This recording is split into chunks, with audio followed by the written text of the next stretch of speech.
为了帮公司采购年货，我个人垫了10万元现金，然而财务报销时却被阴阳做了假账。小付，不是我说，你这账做的也太假了，想吃回扣想疯了。什么坚果礼盒要58一套，拼夕夕20可以买3组，还有这电动按摩仪，转转上9块9包邮，你张口就要160，真当公司的钱不是钱？闻言，老板也对我批评道：“小付，念在你是老员工的份上，这次扣你个年终奖就算了，下不为例。”见状，我抬手给老板的死对头打去电话。王总，上次您说7位数挖我去的事，我同意了。开春以后，恒泰集团300亿的大单，我也会带过去。电话挂断后，会议室一片寂静。紧接着，财务刘姐突然笑出声：“小付，你可真会吹牛皮！300亿大单，你以为自己是谁？黄总怕是闲的才陪你演戏。不知天高地厚的东西，敢拿假账讹公司，还敢威胁跳槽带单！我告诉你，这单的核心资源在公司手里，你走了就是废人一个。”话音刚落，我掏出了采购时的质检报告和商家合同，刘姐却一把抢了过去，直接撕碎。这种造假玩意儿一抓一大把，今天我就把话放这，1万块爱要不要？不然1分都别想拿到。我看着散落一地的纸屑，转身走出了会议室。回到工位，我开始整理所有数据以及客户反馈的聊天记录，然后我把这些东西传到云端，又处理起恒泰集团大单的后续对接工作。没过多久，走廊里就传来刘姐的声音：“你是不知道，小付这次可真是胆大包天，自己垫资10万是假，想骗公司回扣才是真。他报的那些坚果礼盒还有按摩仪，全都是虚高价格。我看他至少捞了9万5的油水。”听到这话，其他同事都惊讶不已。不会吧，小付平时看着挺靠谱的。靠谱？知人知面不知心，他就是看老板心软，想蒙混过关，还好被我识破了。听到这话，我心里一片冰凉。刘姐说着走到了我的工位旁，见我不回应，她更加得意，当即对着其他同事宣布：“经公司决定，从现在开始冻结小付的所有工作权限，内网登录权限取消，客户对接资料全部收回，文件审批权限作废，连公司的办公软件账号也暂时停用。大家有没有意见？”周围静悄悄的，没人敢出声。刘姐等了几秒，见没人说话，嘴角的笑意更浓，然后她转头看向我旁边工位的小李。小李是我带进来的实习生，刚入职的时候什么都不懂，是我手把手教他做方案，帮他修改简历，甚至在他试用期考核不过关的时候，熬夜帮他整理项目资料，才让他顺利留下来。此刻，小李对上刘姐的目光，身体明显僵了一下，紧接着他咬牙开口道：“我没意见，刘姐做得对，这种虚报价格捞回扣的人就该被冻结权限。其实我早就觉得不对劲了，之前跟着付哥做项目，他就经常藏私，有好的资源从来不肯分享，这次肯定也是早有预谋。”听到小李说的，刘姐满意的点点头，又看向销售部的小王。小王去年谈崩了一个100万订单，客户那边明确表示要终止合作，是我陪他跑了3趟客户公司，帮他重新制定合作方案，甚至自掏腰包请客户吃饭赔罪，才把那个订单挽回来。当时小王握着我的手，说以后愿意两肋插刀，但此刻他笑容谄媚：“我也没意见，刘姐英明，她这种行为简直是给公司抹黑。我还记得上个月她跟我抱怨过公司福利差，说要不是看在钱的份上，早就不想干了。现在看来，她就是憋着坏心思呢。”周围的其他同事见状，也纷纷开口表态：“我没意见，刘姐做得对，这种人就该严惩，不然以后大家都学着虚报价格，公司还怎么运营？”就是支持刘姐的决定。刘姐看着众人的反应，笑得合不拢嘴。她走到我面前，居高临下的看着我：“你看到了吧，人心所向，大家都觉得你做的不对。”我看着她得意的脸，依旧没有说话。你还敢装哑巴？我告诉你，现在给你2条路选。第一条，乖乖认错，承认自己虚报价格想捞回扣，然后签字领那1万块钱，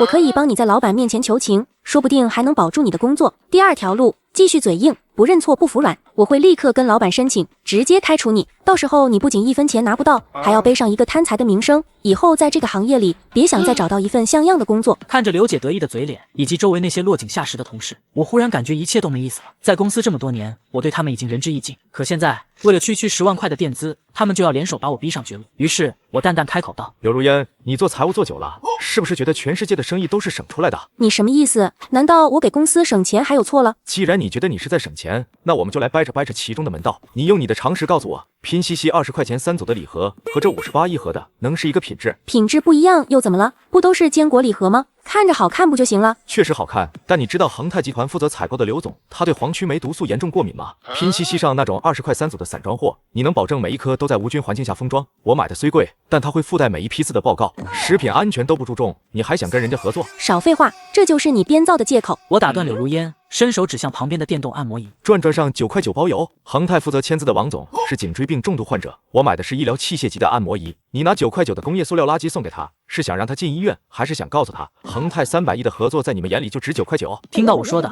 全场瞬间安静下来，柳如烟的脸也瞬间涨成了猪肝色。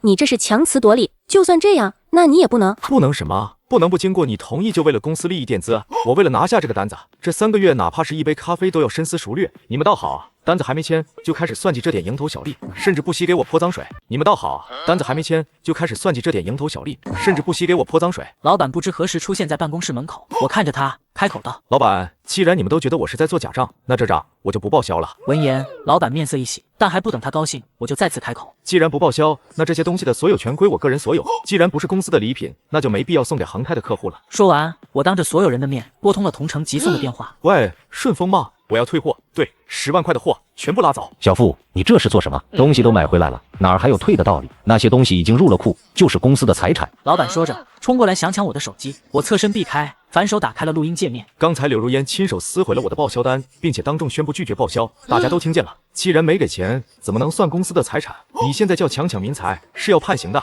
至于你们给我的那2条路，我选第3条。说完，我走到办公桌前，将工牌摘下扔在桌上。你们可以不留我，但你们一定会后悔没有留下我。这10万块钱，我会通过法律途径一分不少的拿回来。说完，我转身朝外走去。刘姐见我即将离开，在后面尖叫道：“保安呢？把他拦住！他的电脑没有交接，不能让他带走公司的机密。”2个保安闻言，犹豫着围了上来。劳动法规定，离职交接只要在规定时间内完成即可。我现在只是离开公司，你们谁敢动我一下，就是非法拘禁。还有柳如烟，你刚才冻结了我的所有权限，做得真棒。这也就意味着，从这一刻起，公司丢失的任何数据，客户流失的任何责任，都跟我毫无关系。是你亲手切断了公司和恒泰集团的最后一点联系。刘姐闻言，顿时愣住了。见他们不再拦我，我直接离开了公司。刚走出写字楼，一辆车就缓缓停在了我面前，车窗降下，露出黄总的脸。副经理，动作很快啊！我拉开车门坐了进去，长舒一口气。黄董消息真灵通，我这刚出狼窝，您就到了。不是消息灵通，是我等你很久了。说着，黄总递给我一份合同以及一张支票，年薪200万，副总待遇，年底分红另算。这张10万的支票算在你垫付的资金里。谢谢黄总。不过恒泰的单子，这个不急，明天就是你前公司的签约仪式。恒泰的季少特意给我打了电话，问你怎么不在名单上。那季少的意思是？季少说他认的是人，不是庙。既然现在庙里的菩萨走了，那香火嘛，自然也得跟着转场。第2天上午，前公司的会议室里张灯结彩，老板特意穿上了西装，柳如烟更是好好打扮了一番，而小李和小王站在两边，手里捧着那堆劣质礼品。都精神点，这可是300亿的大单，只要签下来，大家今年的奖金翻倍。小柳，礼品都准备好了吗？放心吧，老板，那个坚果礼盒我特意让人贴了进口标，看起来跟500-600的一样。还有按摩仪，我也让人弄了个全英文的说明书，看着就是得成货。小付那个傻子非要买什么正品，简直是浪费公司的钱。还是我有办法，这一进一出，给公司省了好几万呢。好，干得漂亮！等这次签约成功，你就是咱们公司的副总了。那是，公司离了小付还不是一样赚。正说着，前台匆匆跑进来。老板，恒泰集团的人到了，而且还是少东家亲自来的。什么？少东家？快跟我去迎接！说完，老板就带着柳如烟和一众高管急匆匆地迎了出去。很快，他们就在楼下见到了恒泰集团的少东家季少。季少，盼星星盼月亮，可算把您盼来了。老板说完就要去握手，可季少却只是冷冷地看了他一眼。季少，您父亲呢？听到我的名字，老板明显一愣，许久他才开口道：“您说小付是吗？那个员工手脚不干净，因为做假账被我们公司开除了。不过您放心，对接工作由我们的财务总监柳如烟全权负责，他是老员工了，更稳重。”开除了？我怎么听说是你们为了不想报销垫资把人逼走的？我怎么听说是你们为了不想报销垫资把人逼走的？不，这肯定是有什么误会。是啊，都是误会。季少，您别听外面瞎传，主要是那个小付手脚不干净，我们真的是没办法。对了，我们还专门给您准备了礼物呢。说着，柳如烟赶紧给小李使了个眼色，小李立刻捧着坚果礼盒和按摩仪走了过来。季少，这是我们的一点心意，您千万要收下。然而柳如烟的话还没说完，季少身后的人就走上前。季少，这礼盒是3无产品，而且塑料外壳都有毛刺，闻着还有一股劣质胶水味。季少面色一沉，直接抬手将礼盒拍到地上。你们是拿我当傻子吗？拿这种垃圾来糊弄我？我看起来很像要饭的。柳如烟听到季少说的，脸色瞬间变得苍白，她显然是没想到季少这么快就反应过来了。假货都比你们准备的垃圾用料要真，这就是你们急走付清的原因。为了省点钱，就拿这种垃圾来糊弄恒泰集团，你们找死是吗？不是这样的，你们说付清手脚不干净，做假账，我和他见过面，也谈过合作的细节，他比你这个老板都要靠谱1万倍，而且他为了配合我们的需求，每一笔采购都跟我确认过。你现在说他有问题，那不就是觉得我也有问题？季少越说越生气，老板现在连解释的欲望都没有了，他知道自己再怎么说也是白费。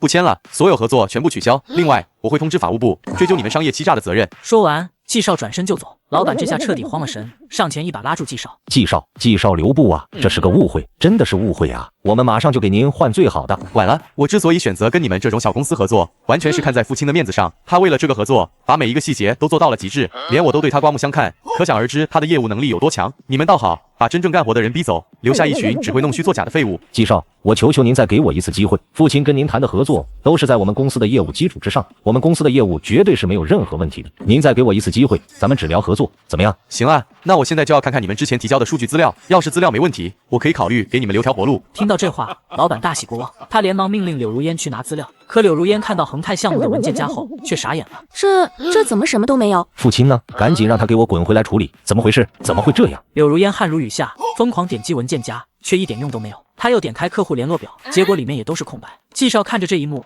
嘲讽地摇了摇头，连最基本的数据都保不住，还敢大言不惭地说业务没有任何问题。听到这话，老板面色苍白，一句反驳的话也说不出来。季少不屑一笑，直接带人离开了。季少，您别走啊！误会都是误会，小付他没走，我现在就叫他回来，马上。说着，老板便掏出手机，疯狂拨打我的电话，可一连打了3、4个，不是用户正忙，就是已关机。这时，老板转过头，死死盯着柳如烟。这就是你说的，他只是想骗回扣，这就是哪怕没了他，公司也照样赚，你赚给我看啊！老板您别急啊，就算没了恒泰，咱们还有其他客户啊。父亲平时也没见多大能耐，肯定是走了狗屎运财。可惜柳如烟的话还没说完，老板直接一巴掌抽了过去。你懂个屁！恒泰是行业风向标，季伯常刚才那话等于是在行业内封杀我们。还有你那个9块9的垃圾，把我的脸都丢尽了。柳如烟捂着脸，难以置信地看着老板，却不敢反驳一句。一旁的小李和小王更是缩成了鹌鹑，恨不得原地消失。还愣着干什么？赶紧去查父亲留下的资料，把备选客户名单找出来，无论如何要止损。听到老板说的，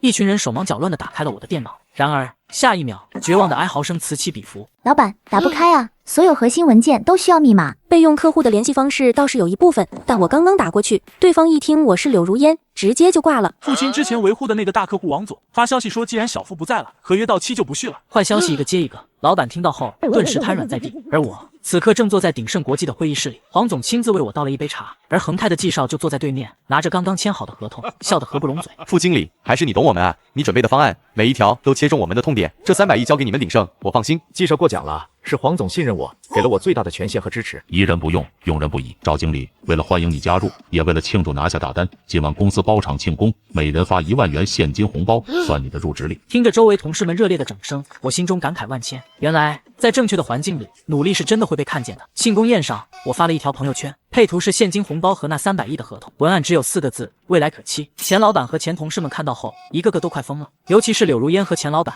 不停地给我发信息。父亲，你立刻给我滚回来跟季少解释清楚，否则我要你好看！你这是恶意报复公司，我们要起诉你！你这是恶意报复公司，我们要起诉你！小付，接电话啊！大家同事一场，没必要做得这么绝。只要你回来，那10万块马上报销。柳如烟也给你道歉。最后，小李等人又发来信息哀求：付哥，我是小李啊，我错了，都是柳如烟逼我说的，你救救我吧。看着这些跳梁小丑，我的内心毫无波动。接下来的半个月，公司彻底陷入了债务危机，因为恒泰的撤资和封杀风声，原本合作的几家供应商纷纷上门催款，资金链断裂的危机迫在眉睫。老板满心焦急，于是把所有压力都转嫁到了员工身上。听说他规定所有员工必须无偿加班到晚上10点，完不成业绩就扣工资。首当其冲的就是背刺我的小李和小王。这天中午，我在楼下咖啡厅见客户，刚送走客户，就看到2个身影凑了过来，正是小李和小王。才半个月不见，他们憔悴的像老了10岁。付哥，能不能请你帮帮我们？帮什么？帮你们虚报价格，还是帮你们向柳如烟表忠心？付哥，之前是我们鬼迷心窍，都是柳如烟逼我们的，现在公司乱套了，老板把你的活儿都压在我们身上，还要扣我们工资，填那个10万块的窟窿。付哥，以前是你带我入行的，你不能见死不救啊！你能不能把客户资料的密码告诉我们？求求你了！既然是柳如烟逼你们的，你们找他去啊！至于密码，那是我的知识产权，更何况我已经离职了，没有义务帮前公司擦屁股。还有，别叫我付哥，我嫌恶心。还有，别叫我付哥，我嫌恶心。说完，我起身就要走。就在这时，咖啡厅门口突然冲进来2个人，是钱老板和柳如烟。小付，你别走，你看你这孩子气性怎么这么大？这么多年的感情，说断就断了。是啊，小付，之前是姐不对，姐更年期到了，说话不过脑子。你回来吧，那10万块钱公司给你报，马上报，副总的位置也给你留着。秦总，柳主管，你们是不是失忆了？那天在会议室，是谁说我做假账？是谁说离了我公司照样赚？那是气话，都是气话啊！小付，做人要有格局，鼎盛那种暴发户公司不适合你。咱们公司虽然小，但是有人情味啊！你是老员工，我一直把你当接班人培养的。你的格局就是给员工画饼，出事了让员工背锅；你的人情味就是为了几千块的差价，给重要客户送拼西9块9。别演了，你们不是舍不得我，是舍不得恒泰那300亿，舍不得马上就要断裂的资金链吧？父亲，你别给脸不要脸，你现在手里的资源都是公司给平台积累的，信不信我去行业协会告你泄露商业机密，让你在圈子里混不下去？好啊，去告！说完，我从包里掏出一张律师函，直接拍在柳如烟身上。正好，我也刚委托律师起诉贵公司拖欠报销款以及名誉侵权，咱们法庭见。不等柳如烟说话，我又提醒了他们一句。哦，对了，提醒柳主管一句，做假账这种事经不起查的。我已经打过税务的电话了，到时候是谁做假账，一查就知道了。闻言，柳如烟腿一软，直接瘫坐在地上。老板更是面如死灰。我不再理会他们，径直离开了这里。真正的一锤定音是在1周后的行业年度峰会上，作为鼎盛国际的代表，我和黄总一起出席。巧的是，钱老板也厚着脸皮来蹭会。当主持人宣布我获得年度杰出商务经理奖项，并邀请我上台分享成功经验时，台下的钱老板彻底坐不住了。我刚拿起话筒，钱老板突然冲到台下，大家别被他骗了，这个父亲手脚不干净，他在我们公司任职期间虚报采购价格，贪污公款，甚至偷窃公司核心客户资料跳槽，这种职业败类怎么配拿奖？闻言，全场瞬间哗然，无数道目光聚焦在我身，主持人也愣住了，不知所措地看着我。父亲，你没想到吧？我就算死，也要拉你当垫背的。秦总，我本来想给你留最后一点体面，既然你自己不要，那就别怪我了。说完，我让工作人员帮我切了大屏幕，上面出现的正是那天在会议室发生的一切。紧接着，画面一转，是一份详细的财务审计报告截图，以及税务局的立案通知书。这是我为了自证清白，请第三方机构做的物价公证。我采购的所有物品价格透明，没有任何虚报，反倒是柳如烟主管在过去3年里，利用职务之便，通过虚开发票、做阴阳合同，从公司套取资金高达200万。你口口声声说我贪污，不如先回去看看你的财务总监到底把你公司掏空了多少。你口口声声说我贪污，不如先回去看看你的财务总监到底把你公司掏空了多少。听到我说的，台下的议论声瞬间反转。天哪，送恒泰老总9块9的按摩仪，这公司老板脑子有坑吧？这那是格局小，这是不想混了。真恶心，明明是自己想省钱坑员工，还倒打一耙说人家姑娘贪污。见状，钱老板呆呆地看着大屏幕。200万，柳如烟，我要嘎了你！说完，他便朝着门口的柳如烟冲了过去。柳如烟跟着他一起来的，本来是想给我一个教训，却没想到最后会变成这样。这场闹剧最终以2人都被巡捕带走而告终。3个月后，前公司正式宣布破产清算，因为税务问题和诈骗罪，柳如烟被判了7年。钱老板虽然没有坐牢，但背了一身债，成了老赖。至于小李和小王，因为名声臭了，没有任何一家正规公司肯录用他们。听说小李回了老家送外卖，小王还在到处投简历，可每次都被拒之门外。而我不仅坐稳了商务总监的位置，还因为恒泰项目的出色表现，拿到了公司的期权。年终总结大会上，黄总当场给我发了100万的年终奖。庆功宴结束后，我走出酒店，手机突然震动了一下，是一个陌生号码发来的短信。富哥，对不起，我不该听信谗言，我现在真的很后悔，能不能借我2000块钱过个年？看语气，应该是小李或者小王吧。我没有回复，直接拉黑删除。每个人都要为自己的选择付出代价，我的人生跟他们可完全不一样了。